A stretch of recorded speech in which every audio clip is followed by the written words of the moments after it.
Mesdames et messieurs les représentants du monde scientifique, mesdames et messieurs, en vos titres et fonctions, mesdames et messieurs. Je serai bref ce matin parce qu'à défaut de laisser suffisamment de moyens à la recherche scientifique, laissons-lui au moins un peu de temps.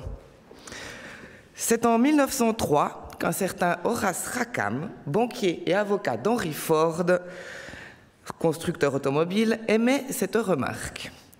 Il est certain que l'automobile n'est qu'une mode. Je n'investirai pas dans ce secteur, mieux vaut investir sur le cheval qui, lui, est là pour durer. Je ne sais pas si cette citation est réelle, mais si c'est le cas, quel visionnaire, n'est-ce pas? Plus près de nous, dans les années 70, Ken Olsen, pourtant fondateur de l'entreprise Digital Equipment, explique à ses subordonnés que l'ordinateur personnel n'a absolument aucun avenir, qu'il n'y a vraiment aucune raison pour que quelqu'un veuille un ordinateur à son domicile. En réalité, depuis le début des temps, l'innovation suscite des réactions parfois de mécompréhension, souvent de peur et très souvent des prévisions tout à fait aléatoires. L'intelligence artificielle n'échappe pas à ce mouvement finalement très naturel dans les sciences. Faut-il pour autant la craindre ou la refuser? Ce ne serait bien sûr qu'une réaction vouée à l'échec. Nous devons donc apprendre à maîtriser ses productions, à dompter ses excès. Nous devons nous former à la maîtriser autant que possible. Vos travaux, vos interventions, les réflexions que vous allez partager aujourd'hui au cours de ce congrès annuel de la communication scientifique suisse poursuivent ce but. Mesdames et messieurs, au nom du Conseil communal de Neuchâtel, ville d'innovation, et en mon nom propre, je vous souhaite donc la plus cordiale des bienvenues, en même temps que des travaux et des échanges fructueux, productifs et utiles. Bon travail, bon congrès et merci de votre présence. Madame la conseillère municipale, les salutations protocolaires ayant été faites parfaitement par vous-même, je me contenterai d'un mesdames et messieurs, chers collègues. Je vous souhaite la plus cordiale des bienvenues à cette 13e édition de ScienceComm. C'est avec un grand plaisir que nous vous accueillons dans cette magnifique ville de Neuchâtel, pour la première fois à Neuchâtel, mais pour la 5e fois en Suisse romande. Cette rencontre annuelle est devenue un rendez-vous incontournable pour toutes celles et tous ceux qui s'intéressent à la communication scientifique. Et c'est un honneur pour moi, en tant que nouveau président des Académies suisses des sciences, qui soutiennent ScienceComm depuis ses débuts. Plus que jamais, et vous le savez, la communication scientifique joue un rôle crucial dans les relations entre la science et la société. Elle est en fait fondatrice de la confiance que le public entretient face à la recherche scientifique, une confiance absolument fondamentale pour faire face aux défis que notre société doit affronter, comme nous avons pu le constater en particulier lors du Covid. La confiance ne se décrète pas, mesdames et messieurs. La confiance se construit. Elle se bâtit tout d'abord en expliquant et en illustrant les méthodes employées par les scientifiques. Elle contribue à développer la connaissance dans un processus itératif, fait de débats et de controverses que le public ne comprend pas toujours, mais la controverse fait partie de la construction scientifique. La confiance se fonde aussi sur les sciences citoyennes, qui permettent à la population de participer à la recherche scientifique, en collectant notamment des données qui vont être utiles pour construire cette recherche. Elle se bâtit finalement grâce à la communication scientifique, une communication qui n'est pas innée, qui n'est pas réservée aux scientifiques les plus réputés ou les plus médiatisés. Elle s'apprend, la communication scientifique, mesdames et messieurs, avec des professionnels de la communication, mais aussi grâce à des échanges entre toutes les personnes qui sont concernées. C'est précisément le but recherché par la conférence organisée ce jour, qui est non seulement un lieu d'échange et de réflexion sur les défis et les opportunités de la communication scientifique, mais qui est également une plateforme essentielle pour renforcer les liens entre les chercheuses et les chercheurs, les communicants et le grand public. Je profite de cette occasion pour vous rappeler l'existence du site ScienceComm24 que vous trouverez sur le site de Sciences et Cité, une initiative qui est portée par les Académies suisses des sciences. Cette plateforme offre une multitude de formations continues, en ligne, gratuites, pour les professionnels de la communication scientifique, et je ne puis que vous la recommander très chaleureusement. Pour y poster aussi vos propres cours ou vos propres sessions de communication scientifique. Je tiens également évidemment à exprimer mes sincères remerciements à nos principaux et précieux partenaires et sponsors, sans qui cette édition n'aurait pas été possible. Un grand merci en particulier au Fonds national suisse de la recherche scientifique, aux Académies suisses des sciences, à Recherche suisse contre le cancer, ainsi qu'à l'Université et la ville de Neuchâtel pour leur soutien généreux et leur engagement à nos côtés. Je voudrais aussi vous informer que la prochaine séance ScienceComm24 aura lieu les 3 et 4 septembre prochains à Saint-Gall et nous espérons vous y retrouver pour poursuivre ces discussions passionnantes. J'y serai et je me réjouis d'ores et déjà de vous y rencontrer. Cette année, notre thème est d'une actualité brûlante, vous en conviendrez. La communication scientifique à l'ère de l'intelligence artificielle. Pour l'anecdote, le titre de cette édition en allemand, Verständlich, viral, verlässlich, Wissenschaftskommunikation im revolutionären Zeitalter der KI, a été généré par une intelligence artificielle elle-même. Preuve sans doute qu'elle peut être utile, qu'elle peut être même génératrice de contenu pertinent à vérifier. Cela montre aussi à quel point nous sommes déjà immergés dans cette révolution numérique, incontournable.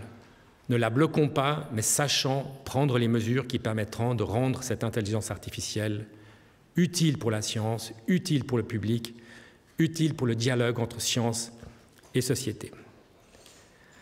Sans plus attendre, j'ai le plaisir de passer maintenant la parole à Mme Farida Kali, qui est membre du Conseil de fondation de Sciences et Cité et qui aura l'honneur de modérer cette conférence matinale. Je vous souhaite à toutes et à tous une excellente journée et des échanges enrichissants. Merci de votre attention. L'IA va-t-elle mettre fin à la communication scientifique et à la démocratie ? Voici le titre du keynote qui va vous être présenté dans quelques minutes.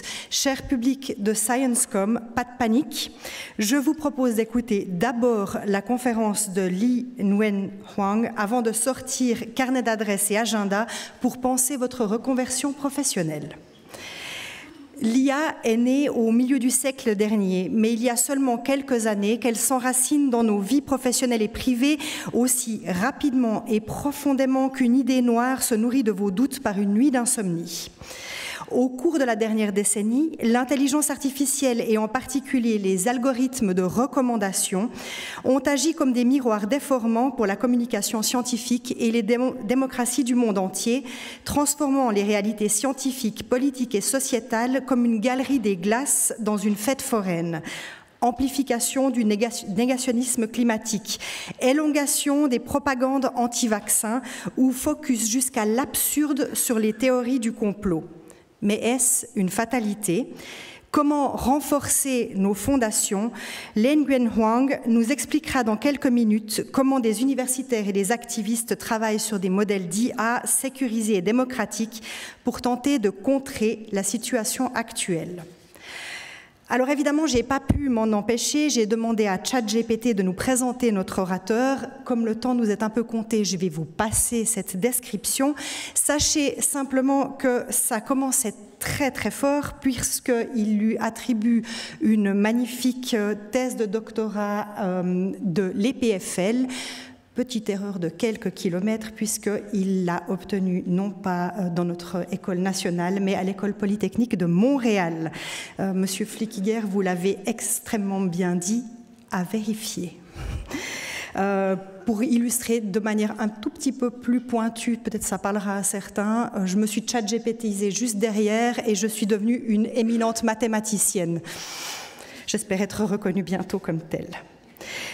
J'ai donc évidemment fouillé encore un petit peu et en effet, en plus d'être un brillant chercheur, Nguyên Hoang est un féru de communication scientifique puisqu'il gère non seulement la chaîne YouTube Science for All qui compte plus de 240 000 abonnés et 18 millions de vues, qu'il collabore également à de nombreux autres projets de vulgarisation et de communication. Il est aussi l'auteur de plusieurs ouvrages écrits à 2 ou 4 mains dans lesquels il interroge la science, les enjeux sociétaux de cette dernière décennie tels que l'IA, bien sûr, mais aussi la circulation de l'information ou la pandémie de Covid-19 en posant sur la question un regard éthique et en utilisant toutes les formes grand public de l'essai à la science-fiction. Aujourd'hui, pour résumer, Nguyên Hoang est cofondateur et PDG de Calicarpa, une société qui propose des formations, du conseil en sécurité et du développement de solutions dans le domaine du machine learning. Cofondateur et président de l'association Tournesol, qui gère la plateforme de recommandation collaborative de contenu du même nom. Il travaille aussi sur la recherche en sécurité de l'IA et s'intéresse à la résilience byzantine, à la résistance aux stratégies et à la gouvernance algorithmique. Et enfin, il est membre du comité d'éthique de données et de l'IA d'Orange. Mais comme à ScienceComm, c'est la rencontre en chair et en os, l'échange et le partage d'expériences qui priment, j'aimerais vous confier mes propres impressions de béotienne. Nguyên Hoang, vous allez le découvrir, est à la fois doué, intéressant, pointu et terriblement effrayant. Heureusement, tout cela avec une jolie dose d'humour. Je vais donc dans quelques instants vous laisser découvrir ce savant mélange. Une note encore, cette présentation sera suivie d'une séance de questions-réponses via l'application Slido. Vous pouvez dès maintenant envoyer vos questions en suivant le QR code qui s'affiche et vous pourrez également voter pour les questions que nous allons partager tous ensemble et je les partagerai ensuite avec notre invité pour la suite de cette discussion. Bienvenue. Bonjour à tous. Hello everybody. So the talk will be in English.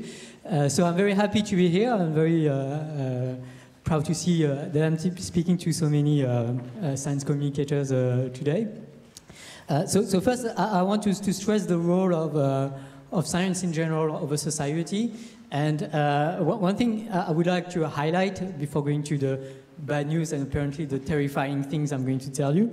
I want to stress that there have been a lot of very important advancements in science. Like probably one of the latest Nobel Prize awards was a great symbol of this, with the advances like medicine that allowed the COVID vaccines. And overall, if you look at the situation of so here is the graph of the extreme poverty around the world, the life standards have been extremely improved over the last decades. And it's a lot thanks to the different advancements in science. But you might have seen this movie, Oppenheimer. I think as technology advances, we're becoming all more and more capable. And one of the concerns that we have is that we also giving more technological tools to cause potential catastrophes and to let bad actors have this capability. And AI is one of these tools. It can be used in many different ways. But I think it's important to ask really what is it most used for today? As a researcher in developing these technologies, this is clearly one question that is of high importance to me.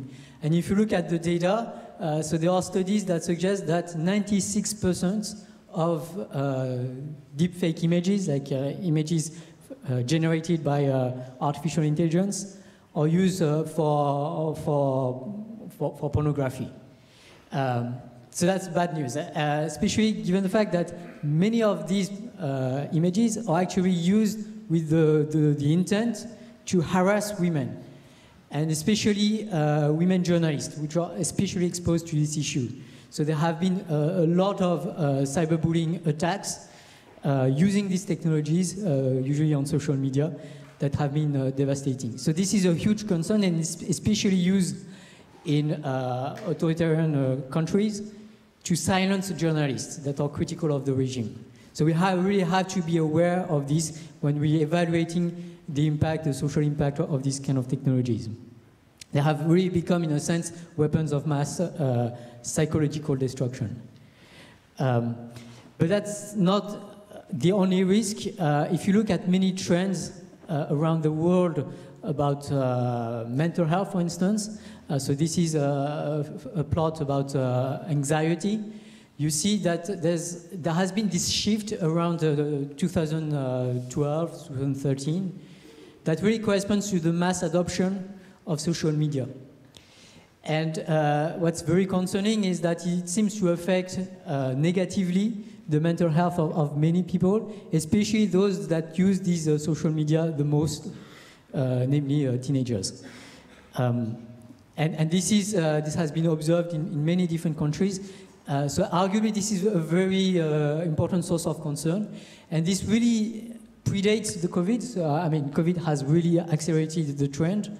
It's clearly not monocausal. It's not the only cause. There's not one cause. But many people are arguing that social media and especially artificial intelligences that are exploited, that are running the social media, the recommendation algorithms, are very behind this trend.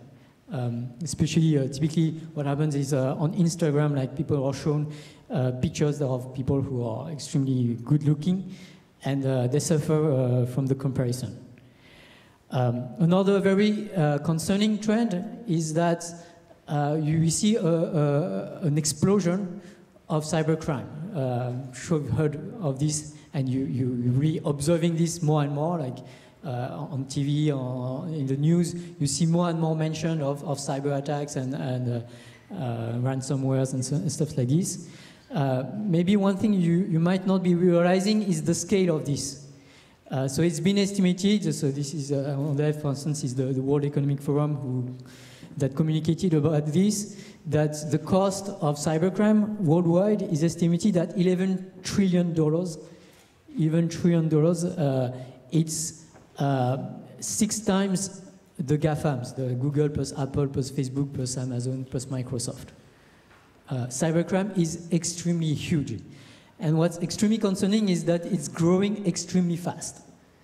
And so you have more and more, because our societies are becoming more and more digitized and the cybersecurity standards are not sufficient, it's becoming more and more profitable for the bad actors to use these tools to attack. And clearly, generative algorithms are extremely useful to these people because a lot of the attacks are based on social engineering, so like tricking humans on the web. Another, perhaps even more striking issue with artificial intelligence is that they have already been connected, argued to be complicit of tragedies like genocides. So these are two reports from Amnesty International on 2 different cases. Like on the left is the Tigray war. Well, some people consider that it amounts to a genocide. And on the right is the case of the Rohingyas in Myanmar, which has been recognized as a genocide by Amnesty International and by the United Nations. And both have recognized that Facebook's algorithms, especially the recommender systems, have played a critical role in amplifying the calls to hate, violence, and even murder of some communities in these countries. So these are extremely concerning trends of how AIs are actually affecting the world today, like real lives. Here we're talking about millions of people who are endangered, who had to flee the countries, and many of them who unfortunately died. Now I want to focus especially on the case between AI and science communication. Of course, as a researcher in AI and as a science communicator, this is clearly the interface that I know best, and that is, well, as you'll see, extremely concerning to me. So one thing to stress is that clearly our jobs have extremely changed over the last 10 years. I started science communication online in 2012. I was blogging back then, it was cool. But clearly, everything has changed in the way we work online because of our social media and YouTube and TikTok and so on. And things are still evolving extremely fast. You have changes in the algorithms. That means that some people, so on the left is a content creator, Simon Clark, who has a PhD in climate science, and he's doing videos about the climate. And he's extremely successful. He has over 500,000 subscribers. And he made a business out of doing YouTube videos. And a few months ago, he made these videos saying he doesn't think he can keep doing this. And the reason for this is partly because the algorithms of YouTube have changed. They are changing every day. Every day they are adapting to what people consume. They are also changing because of different trends and phenomena that I'll be talking about in a bit. But the thing is that this is creating a lot of pressure on the creators. And sometimes you can see the number of views that just go down, and it's endangering businesses.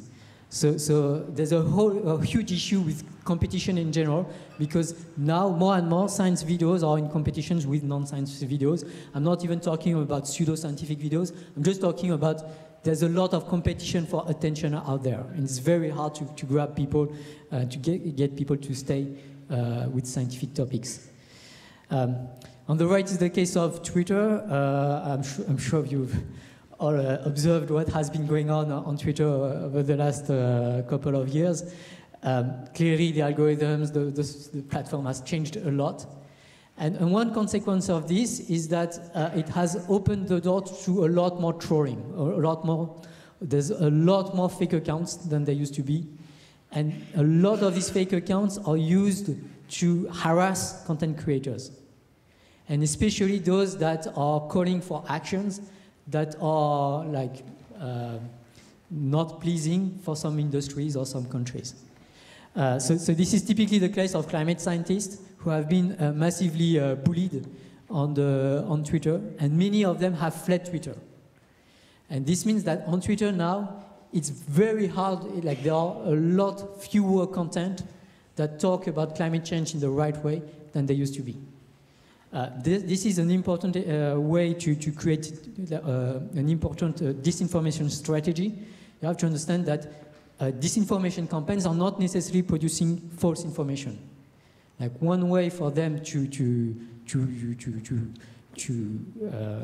combat some information is just to harass the content creators, like with the pornographic deepfakes or with just bullying. More generally, what I would like to stress is that nowadays, when we think of AI, it's very often the case that we only think about generative algorithms. And because, like, over the last year, I mean, there have been some very impressive stuff that have been done with the generative algorithms. And it's also been the case that the companies have invested a lot in the marketing of generative algorithms. Right now, any company is making billions of dollars in stock market just by making claims about being able to do generative algorithms. But the generative algorithms themselves are not very lucrative.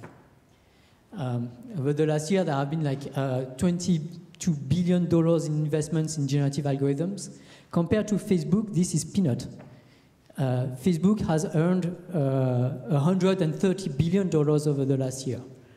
If you had a look at TikTok or Google and so on, so much of their revenues actually come from advertisement. This is still the main way the tech industry is being financed.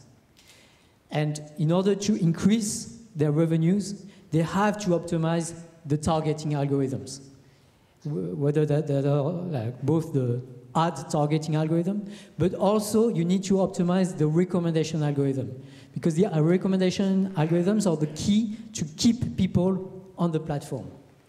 Like these platforms are in a battle of attention, and really the AIs that are the most lucrative, the most dangerous, I think, by far, are the recommendation algorithms.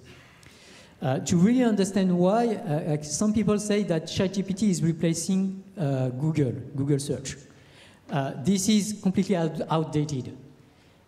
YouTube has already replaced Google search 10 years ago.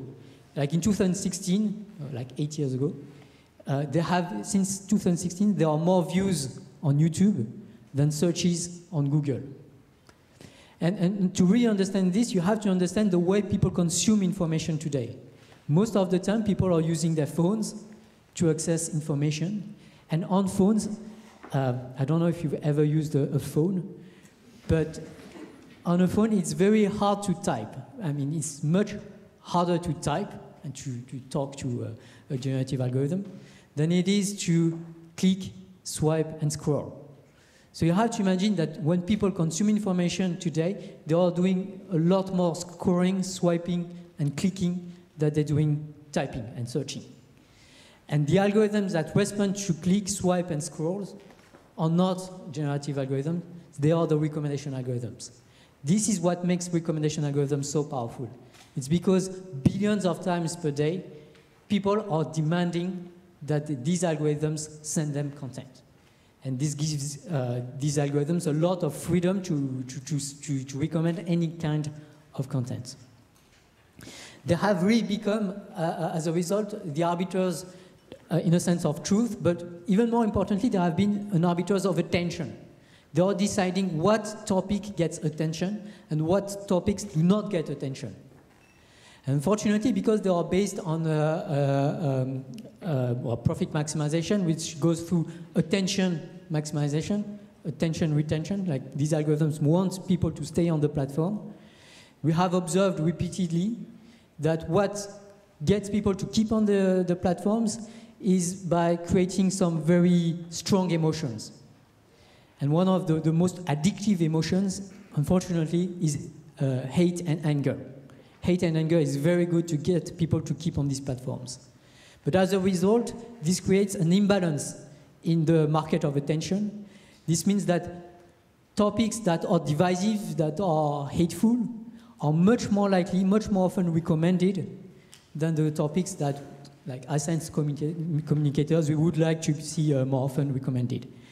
And that's why I made this claim in this paper on the right, that if we don't work on these arbiters of attention, if we don't get them to promote more often science communication, we're not going to get there. Like at the end of the day, I think we have to give more attention to what drives the market of attention.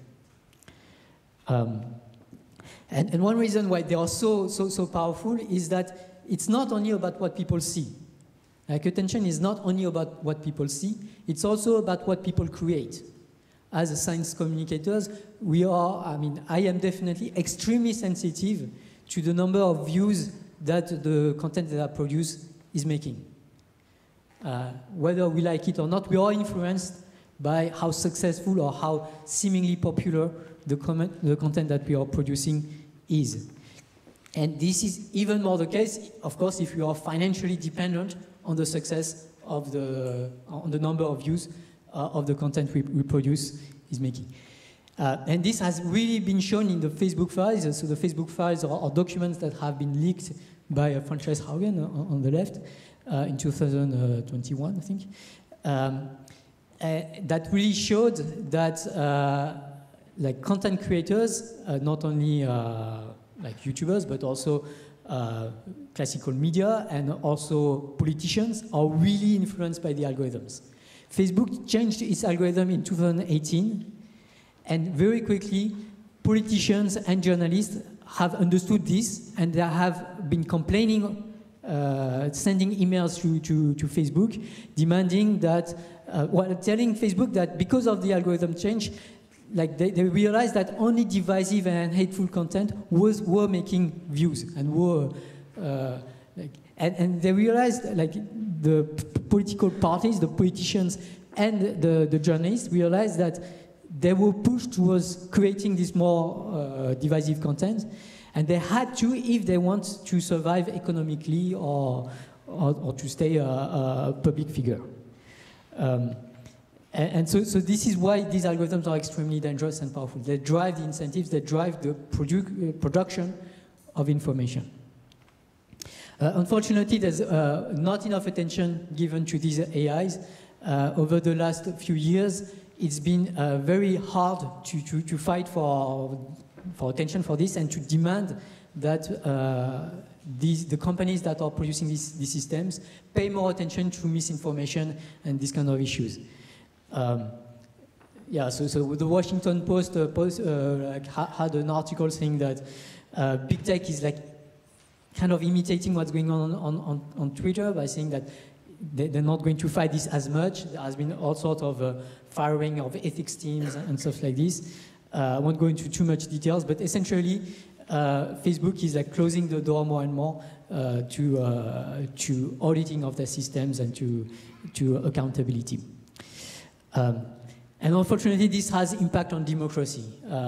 I mean, I think we're all convinced here that if we don't have good communication, if you don't have science communication in society, then we cannot have a good democracy.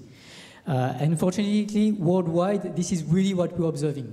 Without quality information out there, you see a lot more. So the blue curves is like countries that are improving. The red curves is like countries that are declining democratically. And for a long time, you see that blue was better than red. Like blue was above red. Like the world was getting better in terms of democracy. But around 2012, 2013, like it's always these years, you see a shift.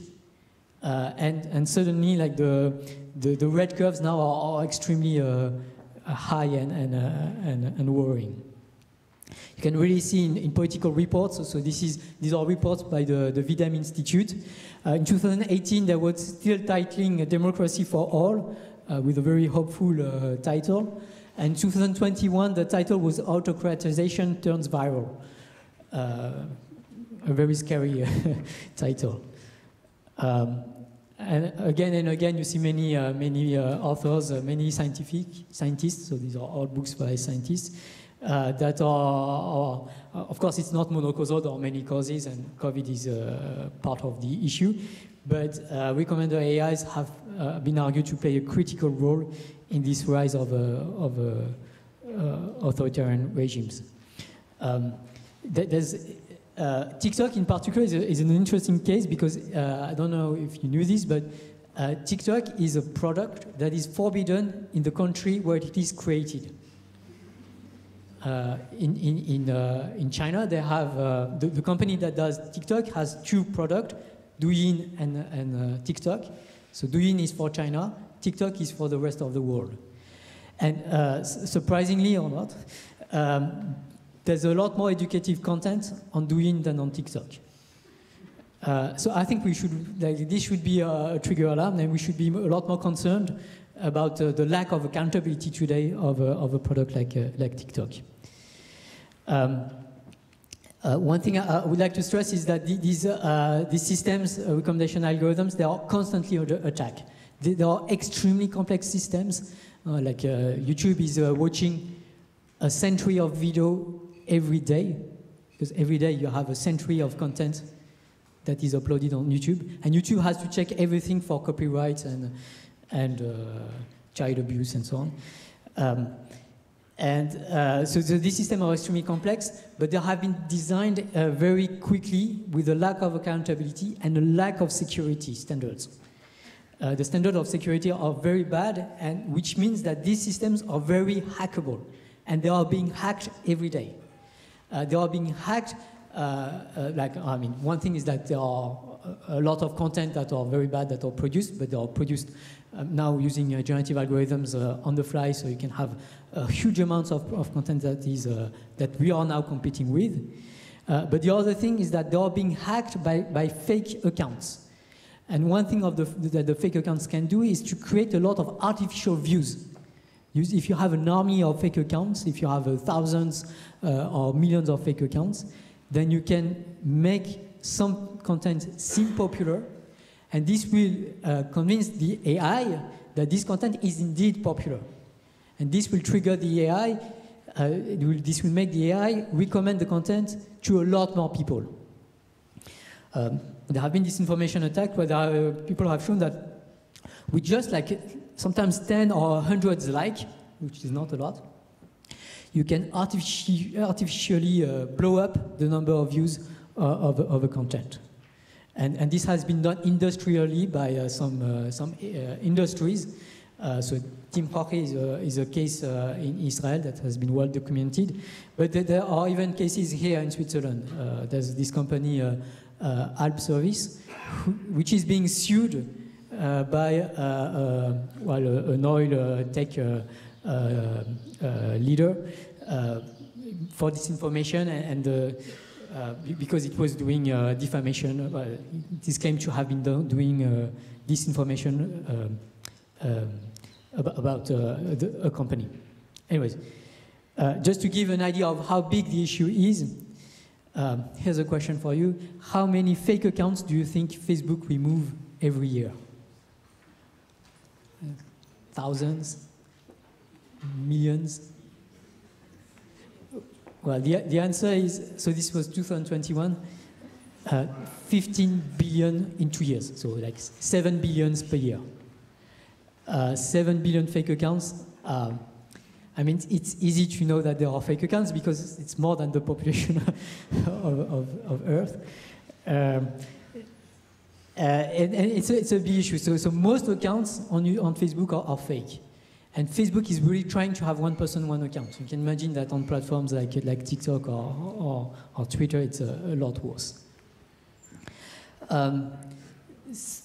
Yeah, so I think time is passing by, so I'm going to be a bit quick on this, but I think it's important to have in mind that the big tech have a powerful soft power, and they have all sorts of narratives. I think this can be really linked to what has been done in all industries, especially the oil industry, the tobacco industry, the sugar industry. And we're seeing the same strategies being used with a lot of influence on academia, like with Google explicitly asking its researchers to strike a positive tone in AI. There are many publications that can be argued to be extremely misleading, especially if you look at the titles and the abstract. Unfortunately, there's a lot of lobbying. So on the left is like a commission on artificial intelligence in France, and you can see the name of many big tech companies that are not even French.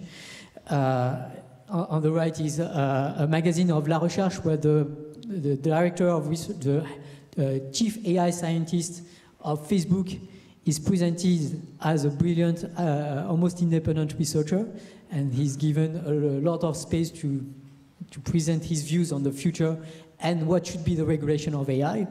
Well, spoiler alert, he doesn't think that it's necessary. One thing I would like to stress as well is that a lot of the disinformation by all of these industries is not about false information. The reason, the way Coca-Cola is pushing a lot of people to consume the drink without worrying about obesity and stuff like this, is by investing massively in sports and showing that it is cool to drink Coca-Cola. And you see the same kind of strategies in tobacco industries, you see the same strategy in the car industry, and you see the same strategies in the AI industry as well. So I want to say just a few words about how we can envision a different future. So I've been working on this project called Tournesol, where the idea is to make these systems of these AI algorithms, these recommendation algorithms, a lot more democratic. Right now, like they are very shadowy. It's very hard to know how they are designed, and there's very little accountability. It's impossible to check that they are designed in a way or another. And so our idea is that we want to solve this dilemma. So really, to us, it's a dilemma. Whenever you're making a recommendation, you're driving focus on some topics, and you're driving focus away from other topics. So this is constantly a dilemma. What do you recommend? Our idea is that we should decide democratically or more collaboratively. Maybe experts should be given more weights on some topics like climate change and so on. But we want to have a more democratic or more collaborative system that is a lot more accountable and a lot more secure. So we've been working on this. So essentially on our platform, we're asking contributors, so anyone can create an account and become a contributor. There's a lot of security challenges I won't go into. but essentially people are asked what should be more often recommended. And it's really a dilemma, because if maybe you want to recommend 10 videos, but you can only recommend 4 videos at a time. So that's why we have this comparative system where the question is more like which one should be more often recommended. You can compare them on different criteria, like reliability, importance, layman friendliness, and so on. Yeah, we have like 20,000 people have created an account, and over 40,000 videos have been compared. And our idea is really to advance the state of the art in terms of what can be done in such a system. Because as a researcher in the field, what I can tell you is that we're not very good at this in terms of research, because there's not a lot of attention given to this problem. A lot more attention is given to generative algorithms and stuff like this. But there's a lot of very exciting questions, which I think would be very helpful if they were given a lot more attention. Like, for instance, proof of personhood, which means like sometimes people refer to this as proof of citizenship, meaning that we want to make sure that each account on the platform can prove that there is a human from maybe a citizenship, and that they cannot create multiple accounts. And this would greatly reduce the harm that can be caused by fake accounts. And there are even strategies, techniques that allow to do this in a so-called zero-knowledge way, meaning that it would be untraceable, like there would be anonymity, like each account would be certified that it is related to a human, a citizen, but no one could determine which citizen we are referring to. So this could protect as well privacy. So I'm not going into all of the details, but I hope I've convinced you that there's a lot of challenges that we need to work on, and a lot of progress that can be done. I would like to mention this quote by Maria Ressa, who's a 2021 Nobel Peace Prize winner. I'm just going to go with the first sentences. She really insists on the fact that democracy is fragile. Clearly in Philippines, she's from Philippines, but worldwide. In any countries in the world, when you're seeing what's going on in the US, in the UK, in Italy, in France, well, the list is very long. Democracy is fragile, and she says that you have to fight for every bit, for every law, every safeguard, every institution, every story. You must know how dangerous it is to suffer even the tiniest cut. This is why I say to us all, we must hold the line. And I think this is part of the thing that we need to have in mind. So I wrote a book on the topic, and our editor, when she read all of the things that I think we should do to have a safe democracy, she wrote, yeah, we face an abyss, kind of meaning like we're never going to get there. Clearly, it's hard. There's this idea that I think we all feel that something must be done in the current circumstances. And it's tempting to say that X is something, and thus X should be done. This is called the politician's syllogism. And this is kind of a danger when you go into activist group. It's very tempting to do the first thing that comes to your mind. And sometimes it's not good. I mean, this example is used to understand the reasoning behind the invasion of Iraq by George W. Bush. And there's another tempting position, which is called enlightened cynicism, which would be to say that in the end we don't have that much impact, so let's give up, essentially. But what we want to claim is that there are really important reasons to act. I mean, every fraction of a degree counts. This is from climate change, but I think it holds for democracy and science communication. We have to keep fighting for every fraction of a degree. And we also have to fight for new solutions to radically change the status quo and really improve democracy. And I want to stress that, to me, this is the best jobs in the world, trying to communicate about all of these ideas and to create all sorts of opportunities like this. There's one country in the world that has done this. It's Taiwan. Over the last 10 years, it's the only country that has really improved significantly, like drastically, democratically. And the reason why they did is because in 2014 there was this movement called the Sunflower Movement that was full of geeks and that wanted not only democracy but the digital democracy as well. They realize that the digital tools that we are surrounded with are critical if you want to align with democracy, if you want a safe democracy. And it's really worked for them. I think they are a true inspiration, and we should draw inspiration for them. And I hope I've convinced you that we can do this, and we should do this. Thank you.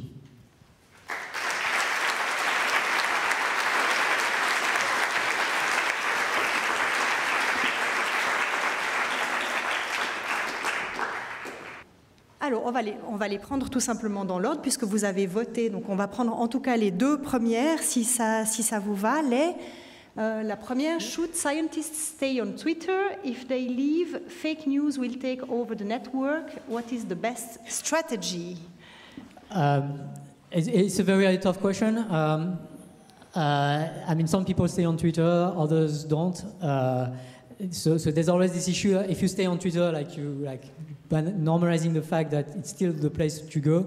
I think Twitter is really on the decline, so there's an argument that maybe it's no longer the place to go. But I would say more generally, unfortunately, we have to fight in all the spaces, meaning to be present where people are, unfortunately, while criticizing the places where people are. And similarly, we have to use AIs as empowering tools, while criticizing the actually negative impacts. That would be my answer. And maybe for the second question, what can we as individuals and science communicators do against algorithms? I think the thing we're doing best, I mean, communicate about this, explain what it is, the issues that it causes, the solutions that are out there to improve the status quo. Because a lot of the issues is really about attention. You see, like the regulations that are occurring in the European Union, a lot of this has been based on intuition, on attention. People saw that it was apparent, but a lot of the weakening of these laws were also due to a lack of attention. There was a lot of lobbying, and if we paid more attention to this, we could have had stronger laws that better protect science and science communication, at least, and the people. Peut-être juste pour approfondir cette question, parce que je l'avais aussi, est-ce qu'on peut, au moment de la publication ou quand on fabrique notre contenu, est-ce qu'il y a des moyens de jouer avec ces recommandations ou de nous positionner en tant que communicateurs pour contourner ce qui existe déjà, pour jouer avec la réalité? Yeah, unfortunately, it's very hard because these algorithms are on all social media, and right now we are extremely dependent on social media. So, of course, if you're on platforms that are less dependent on recommendation algorithms, like classical media, for instance, I mean, there's a lot of things that you don't have to obey the algorithms as much. But as a science communicator on YouTube, like YouTube is showing to me every day the performances of my latest videos. And I mean, if you want to have an impact, you also need attention. So you also have to play along with the algorithms as well. Okay.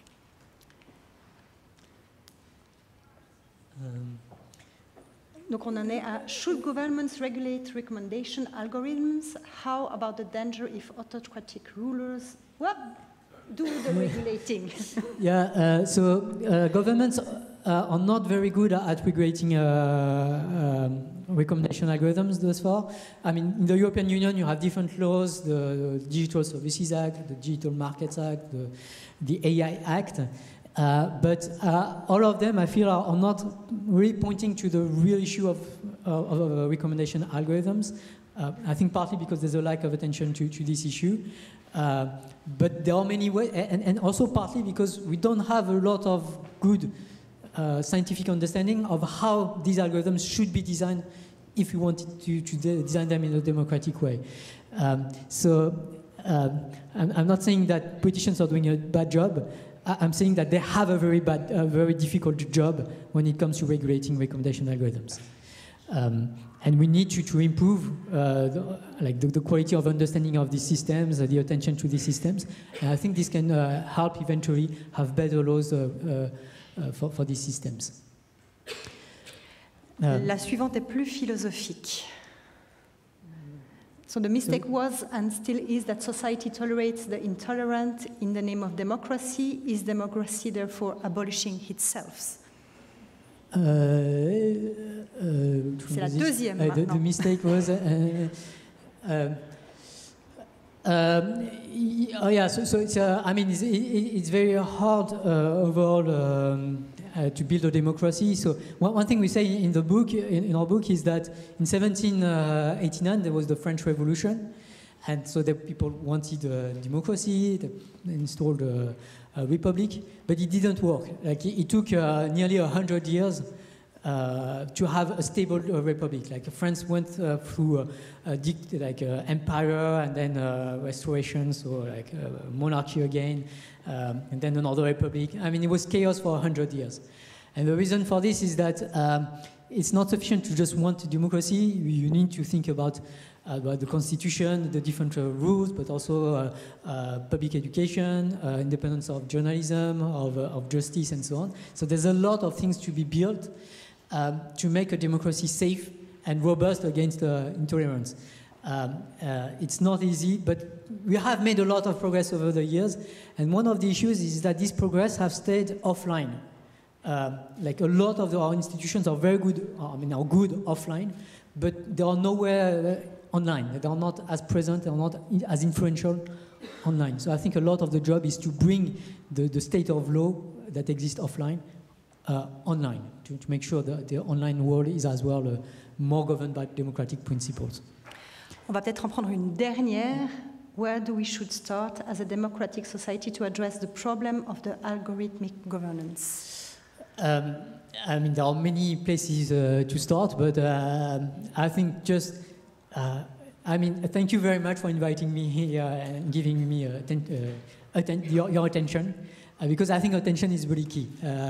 And so I'm very grateful for this, but more generally, if you give more attention to this topic, I think it's the best way to fight the lack of attention and the lack of solutions for a democratic online society. Merci. Je propose qu'on applaudisse notre premier invité. Thank you.